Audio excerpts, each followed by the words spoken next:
Welcome back. We are going to be talking about financing specifically today. So, you've established a bunch of things for your company. Now, how are you going to pay for all this fun stuff? So, the financial options we're going to discuss today are self financing, taking out partners, business loans, angel investors or venture capitalists, crowdfunding, and of course, grants. So, let's start with self financing. Self financing is very self explanatory, as it's in its name. It's pulling from your savings account using credit cards, personal loans, borrowing from friends and family. Any means of using your own personal outreach to finance your organization or company startup is exactly what self-financing looks like. It can be very tough to budget and plan for because the money might be very finite. It might be very scarce. It just depends on whatever your current situation is financially to actually back your specific financial venture. I mean, if you have $1 million in a bank, this might be very easy for you to do. If you don't, then it might be a little more difficult to get this all taken care of. You can also go through the process of taking on partners. These are people that buy into the organization to take financial obligation, so to speak. It's bringing people in to pay for the startup, giving up a portion of the control in order to have a finance. So you won't have the sole control over it anymore. You might give up a 20 or 30 or 40% venture of your company in order for them to finance the back end. If you've any of you have ever watched the show Shark Tank, that's essentially what they're doing. They're pitching to investors to become partners because they don't just give them money for financial gain; they want a piece of the organization. They do end up sharing the overall responsibility of the organization as far as depending on the percentage that they buy into for the rights of the company.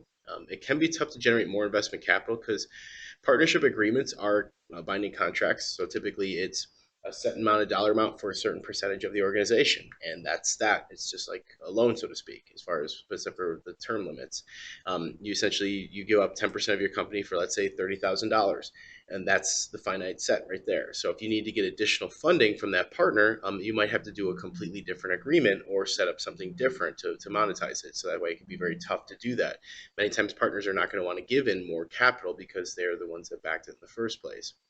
Also, company decisions can become more complicated because these partners have a stake in the organization and have a shared responsibility, meaning they can have a controlling stake and a say in what goes on in the day-to-day operations if they choose to, and depending on the agreement that you set in forth. So that's an option if you wanted to take on a partner to share the financial burden and the responsibilities to do so. It's a good way to go.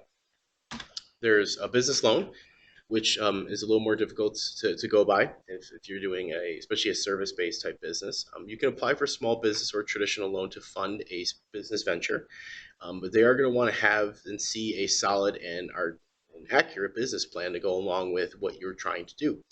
Going in there with an idea or some type of plan of action is not good enough. They want to see numbers, they want to see a game plan, they want to see everything that goes along with it because essentially they want to make sure that once they give you the funding that the company is established and running ASAP because you have to start making payments on this typically anywhere from 30 to 90 days later. So you want to be you want to be sure that you can start doing that. A lot of times you'll need to have assets or collateral to back the business loan, so that way if they need to, they can liquidate certain things to get their money back. They very rarely will give you money on a whim as far as for to purchase things, as long as they're itemized and you can actually showcase that they can be liquidated or have some type of monetary value. Usually, they want to see a success, some type of success in history. Business loans, I'll be honest, a lot of times business loans are used by businesses that are already in production or already in uh, being successful as ways of expanding their operations because they have a track record, they have collateral, they have assets, and they can showcase that the growth is a potential good investment for the bank to put into them. It can be very difficult to start up that way. It's also very, very difficult to gain additional capital.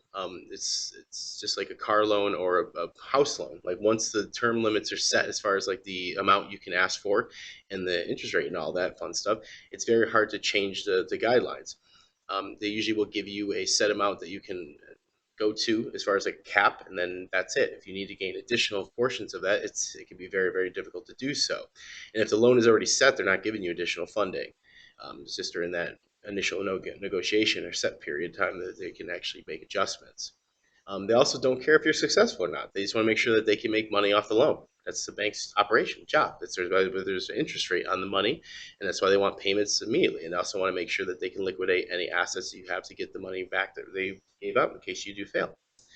And of course, just like I said, you start paying it back immediately with interest. It is a bank loan. It's just like if you took out a car or mortgage, you would have to start paying this back in a certain time frame for a certain duration of time. And there's an interest rate attached to it, so the bank can make money off it. Whether this interest rate is in your favor or not, well, it never is in your favor because interest is not helpful, but uh, you have to pay back a loan with interest. That's essentially what a business loan is set up for. There's angel investors, venture capitalists. Many organizations are founded off of this. These angel investors or venture capitalists, they do expect high returns on their investment over time. These are not partners. They do not buy in for a certain percentage of the organization. They do not want to get involved in the day-to-day. They do not want to take a portion of your profits. They want a rate of return on the investment they gave you. If they give you $100,000 and they want a 20% return, then you better give them back, $120,000 when it's all said and done. So that's what you want to make sure that you are getting taken care of for it.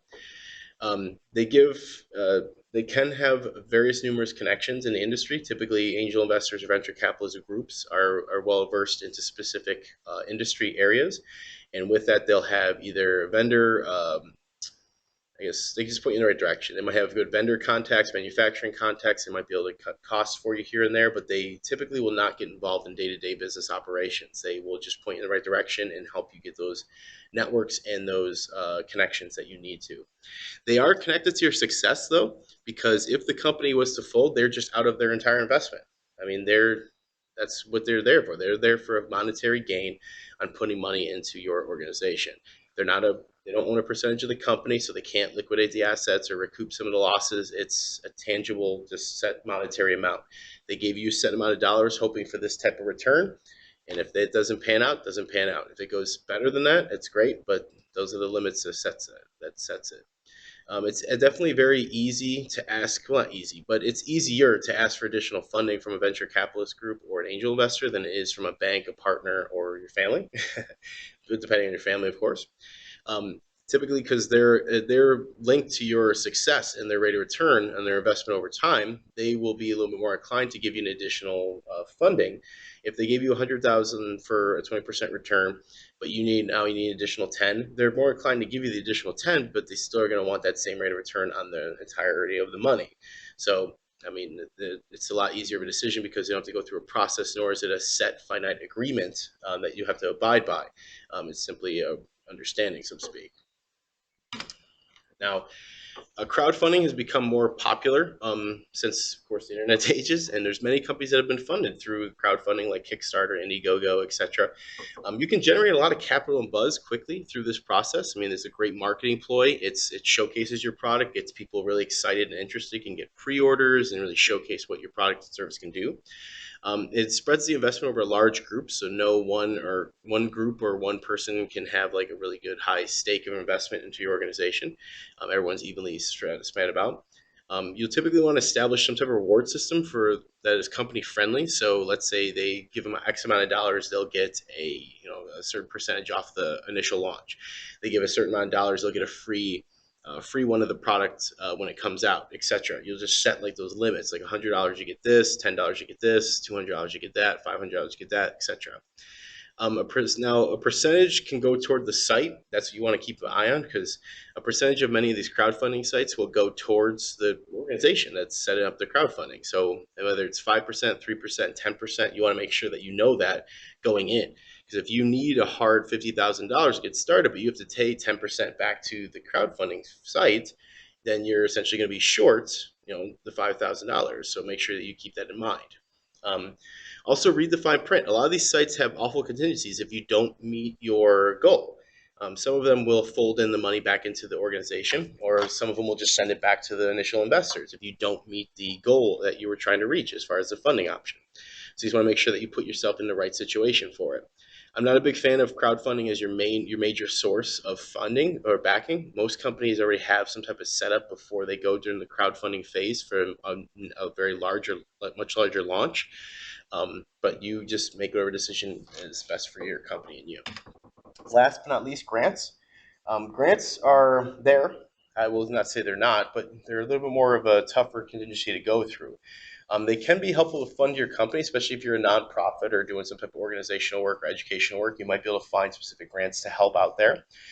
They can be very difficult to get, and they are going to require some type of a grant writer to go through the process because there's specific language and application process for every single grant that is generated. These are very time consuming and very unpredictable. Whether you get them within weeks, months, years, it doesn't, nobody knows because there's no jurisdiction or set standard for these specific grants, for any grant, basically. A lot of them have stipulations on who or what the money is used for, and if you use the money inappropriately or allocate it wrongly, they might ask for it back, or it might turn into a loan. It just depends on how you utilize it and look for it.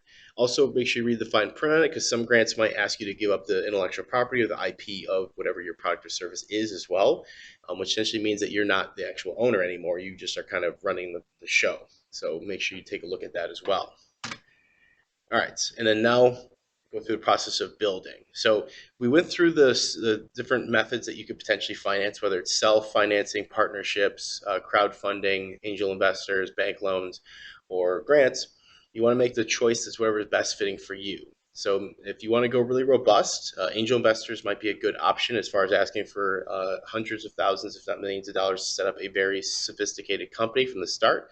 You might be able to self-finance, starting a small local mom and pop restaurant shop or a coffee shop, or just your own personal service of consulting. You can do that self-financing. It would cost you probably less than $1,000 to get those things going. So you just want to look into whatever is in your best interest and go from there. And that will conclude our financial lecture of today. And I hope this was informative. If you need anything, let me know.